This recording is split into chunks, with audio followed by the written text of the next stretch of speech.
यूं मुस्कुराते हंसते वीडियोस बनाया करते थे, लेकिन इन्हें क्या मालूम थी कि एक दिन आएगा जब ये दोनों एक दूसरे की मौत की वजह बनेंगे और एक दूसरे की वजह से इन्हें हमेशा हमेशा के लिए मौत के घाट उतरना पड़ेगा। अल्लाह अकबर। कल तक ये इस कदर खुश रहते थे, इस कदर हंसी मजाक करते थे, वीडियोस बनाया करते थे, सोशल मीडिया की जीनत बना करते थे, अरब मीडिया की जीनत बना करते थे, लेकिन अब पूरा अरब मीडिया इनको रो रहा है। एक के बिछड़ने के गम में रो रहा था और दूसरे को बचाने के गम में रो रहा था कि एक को तो बचा लिया जाए, लेकिन इन्होंने माफ नहीं किया।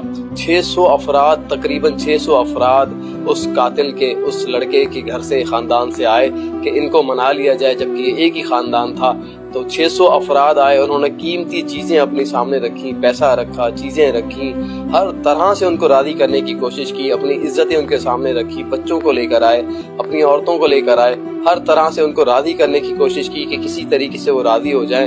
अरब शायरों को लेकर आया गया और मुआफी के कसीदे सुनाए गए, हर तरह से उनको पेशकश की गई कि किसी तरीके से माफ कर दिया जाए मुरसल को, लेकिन उन्होंने माफ नहीं किया और बिल आखिर उसे भी सजा हुई। दोस्तों, मोहम्मद बिन मुरसल अरब के शहर नजरान के रहने वाले थे। मामूली सी कलामी के बायस इनके हाथों से अपने ही कजन का कत्ल हो गया, फिर इनको जेल हो गई। जेल में कुछ ऐसा गुजारने के बाद अदालत ने क़िसास के तौर पर इनका सर कलम करने का फैसला सुना दिया। अलबत्ता मकतूल के वर्सा के पास दियत लेने या फी सबलीला माफ करने का इख्तियार भी था। मोहम्मद बिन मुरसल के कबीले के आरिस के बच्चों, बुजुर्गों और नौजवानों ने यह फैसला किया कि मकतूल के कबीले के सामने माफी की दरखास्त रखी जाए, वो चाहे तो दियत ले लें, वो चाहे तो माफ कर दें। मोहम्मद बिन मुरसल के कबीले के छोटे बड़े बुजुर्ग बच्चे सब मकतूल के दरवाजे पर पहुँच गए। मकतूल के वर्सा को बुलाया गया। इनके कबीले के सामने सरदारों शेखों ने अपनी कालें, चादरें, लंबे जुब्बे उतार कर वर्सा के कदमों में रख दिए। इज्जत और फखर समझी जाने वाली चीजें और अशिया उतार कर मकतूल की चौखट पर रख दी। अपनी चादरों से घुटनों को बांध कर जमीन पर लेट गए और अपने सरों पर मिट्टी डालना शुरू कर दी कि पूरा सऊदी अरब बोल पड़ा कि माफ किया जाना चाहिए। शरीयत ने दियत और माफी का ऑप्शन भी तो रखा है,